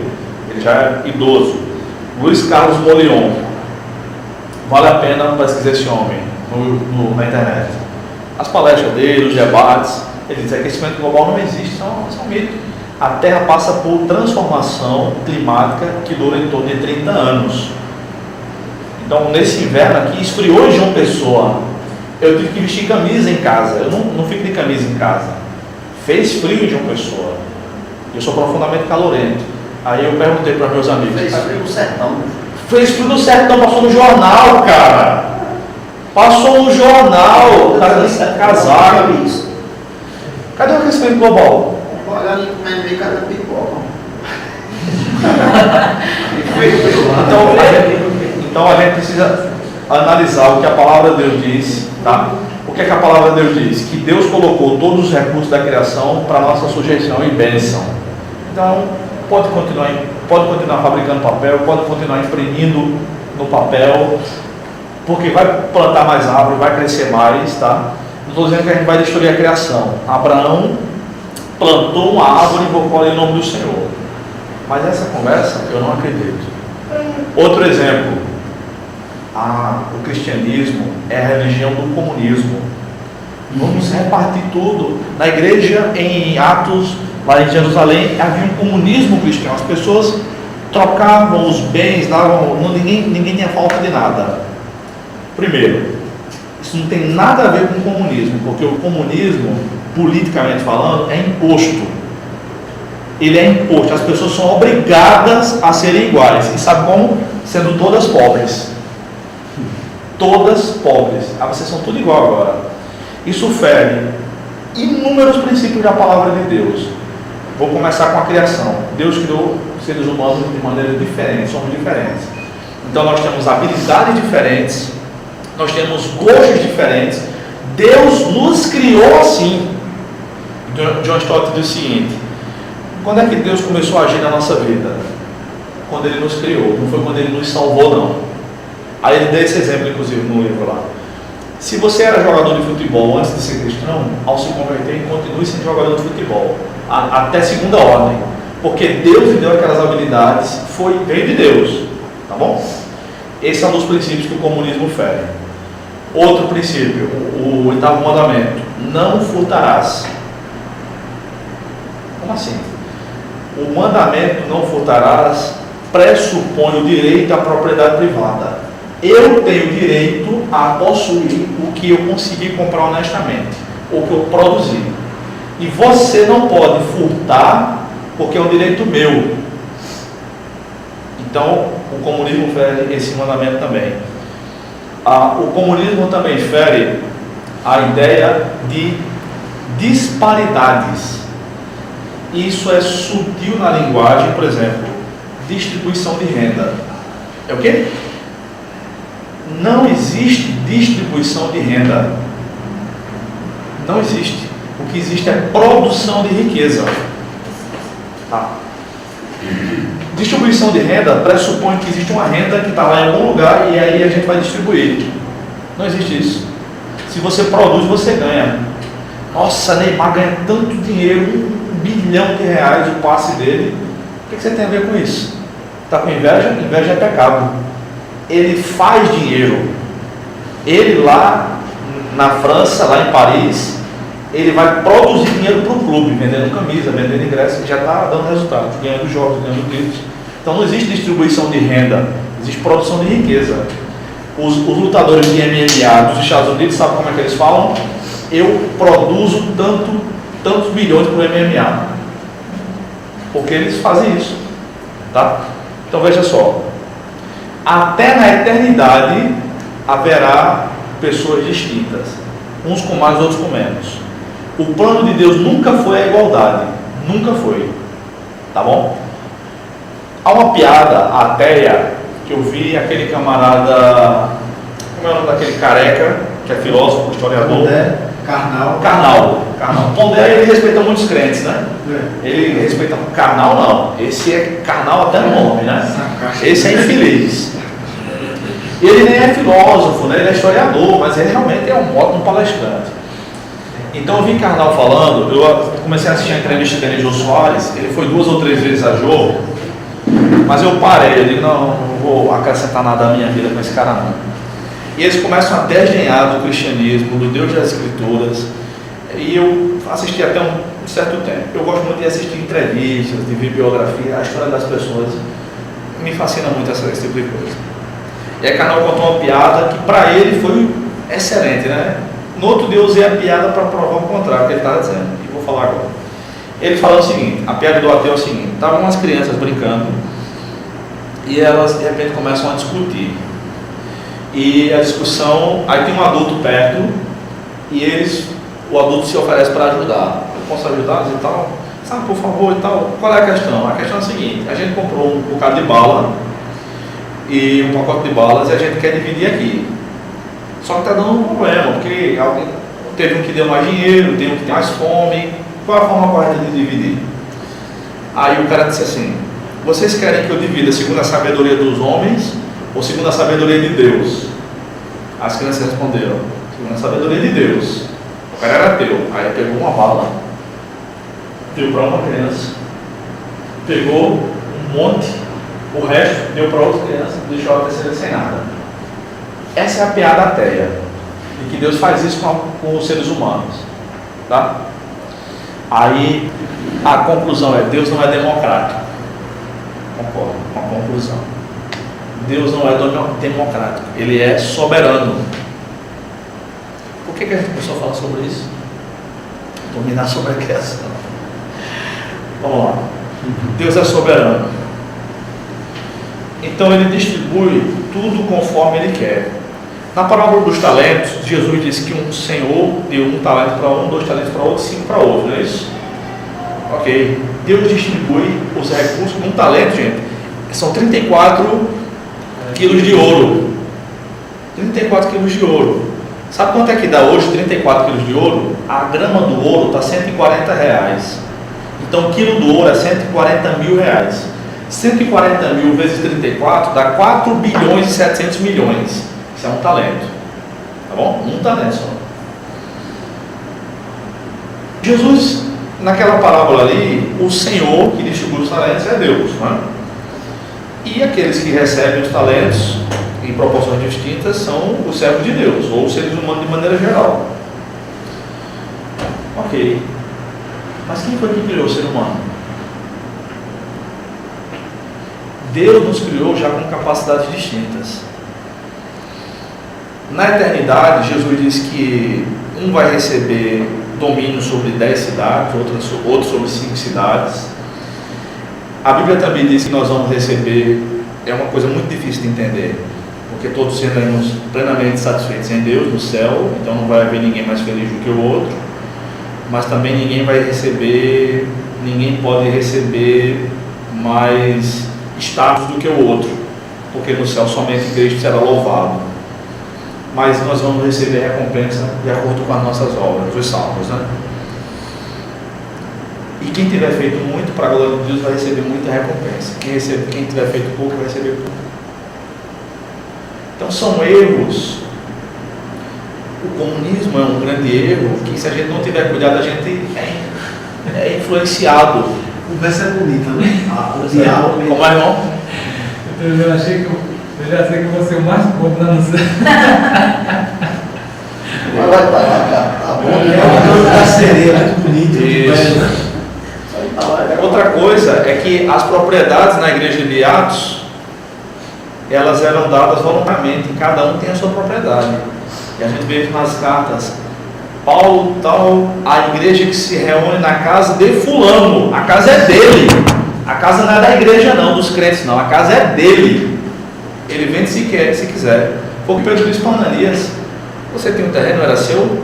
Quando você vendeu, o dinheiro não era seu também? Você dava quanto quisesse? Por que você vem com essa mentira? O dinheiro é dele. Comunismo, isso é coisa de gente vagabundo, que quer dinheiro dos outros, de quem trabalha. Margaret Thatcher disse o seguinte: o comunismo dura enquanto dura o dinheiro dos outros. Tomar meu dinheiro, não. Trabalhe. Tudo bem que o sentido dessa passagem que você está agora era outro em si, mas também atinge. Jesus disse que os pobres sempre haverão, né? Sim, sempre. Tudo bem que a ideia de Judas era também roubar, mas ia provocar alguém, né? Talvez pouco mais ia. Jesus não quer não. Pobre sempre vai haver, mas amigo sempre tem. Isso. É outro ponto também que exatamente. Enfim. Olha, tem 3 livros de Gruden muito bons, tá? Quem quiser, eu posso recomendar. Negócios para a Glória de Deus, é da cultura cristã. Tem 4. Políticos da Bíblia. Tem esse. Aí tem a Riqueza das Nações. Pobreza das Nações. É um trocadilho com um clássico do livro de economia de Adam Smith, que é A Riqueza das Nações. É um trocadilho.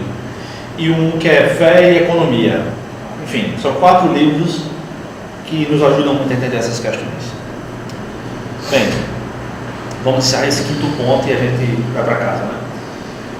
Letra E, para ser nosso exemplo e padrão na vida, isso é muito semelhante a outro ponto que a gente já viu, não vou discutir. Para ser o padrão do nosso corpo redimido. Como é que vai ser o nosso corpo na glória, na eternidade? Semelhante ao de Cristo, é o que as Escrituras dizem. E como é esse corpo glorificado? É um corpo que a pessoa pode se alimentar, Jesus come depois da ressurreição. Aliás, quase todas as aparições de Jesus, ressurreto, quando tem comida. Eu nunca morri, mas eu tenho certeza que ressuscitar deve dar uma fome medonha, né? Porque Jesus sempre aparece quando tem comida. Então é daí que vem a história de crente gostar de comer, né? Bem, eu ia passar um vídeo, acabou que nem deu tempo, mas eu vou passar mais. O próprio fariseus, né, chama a atenção de Jesus porque ele come e bebe. Chama de comilão. Comilão, tá de brincadeira, né? Já também, eu também. Aleluia, de Deus. Eu jantei ontem. Hã? Eu jantei ontem. Sim, vai jantar hoje daqui a pouco, né? Eu tenho um irmão 10 anos mais novo, ele só come uma vez por dia. É da hora que se levanta, a hora que vai dormir. Gente, também para compadecer como sumo sacerdote, foi o que eu falei, agora que Jesus foi tentado em tudo, ele pode se compadecer de nós, ele sabe o que é ser tentado em cada situação. Se eu estou sendo tentado nessa área aqui, eu sei o que é isso, eu posso te ajudar. Tá? Então Jesus também foi tentado e tem que ter um corpo humano para se compadecer como nós somos sacerdotes. Tá bom? Bem, é melhor a gente parar nesse assunto agora para não quebrar um assunto. Aí na próxima aula a gente continua a partir daqui, tá bom? Okay. Alguma questão, queridos? Bem, Deus abençoe. Acenda a luz aí, por favor. Tá? Bom fim de semana.